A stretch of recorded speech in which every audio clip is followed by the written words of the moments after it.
Retain করার সুযোগ না থাকলেও মিনি নিলাম থেকে আবারও মুস্তাফিজুর রহমানকে দলে ফেরাতে পারে দিল্লি, এমন তথ্য জানিয়েছে আইপিএল ট্রেড নিউজ লাইভ। গত আসরে মাত্র ৩টি ম্যাচের জন্য দিল্লি ক্যাপিটালসে ডাক পেয়েছিলেন বাংলাদেশি পেসার। দল প্লে অফে গেলে ম্যাচ সংখ্যা আরও বাড়তে পারত, যদিও তেমন কিছু হয়নি। তবে ব্যক্তিগতভাবে আসরটা একেবারে মন্দ কাটেনি কাটার মাস্টারের। ৩ ম্যাচে ৪ উইকেট শিকার করেছেন, যার মধ্যে এক ম্যাচেই শিকার করেন ৩ উইকেট। গত টুর্নামেন্টের শুরুটা দিল্লির ছিল আশাব্যঞ্জক। প্রথম ৭ ম্যাচের মধ্যে ৫টিতেই জিতেছিল তারা, কিন্তু মৌসুমের দ্বিতীয় ভাগে হঠাৎ গতি হারিয়ে ফেলে দলটি। শেষ ৭ ম্যাচে জয় আসে মাত্র ২টিতে, ফলে পঞ্চম স্থান থেকে মৌসুম শেষ করতে হয় ক্যাপিটালসকে।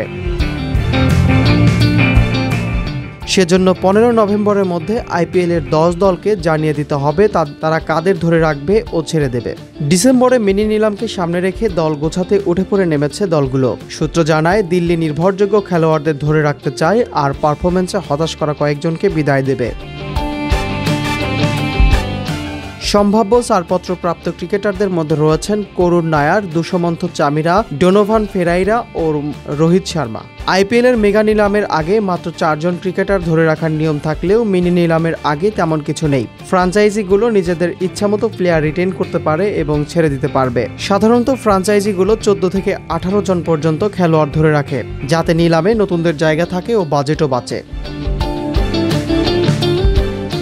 নতুন মৌসুম শুরুর আগে সাধারণত ফ্র্যাঞ্চাইজিগুলো নিজেদের মূল শক্তি ধরে রাখতে সেরা একাদশের তালিকায় নজর রাখে। অভিজ্ঞতা, তারকা খ্যাতি ও তরুণ প্রতিভার মিশ্রণই থাকছে এই তালিকায়।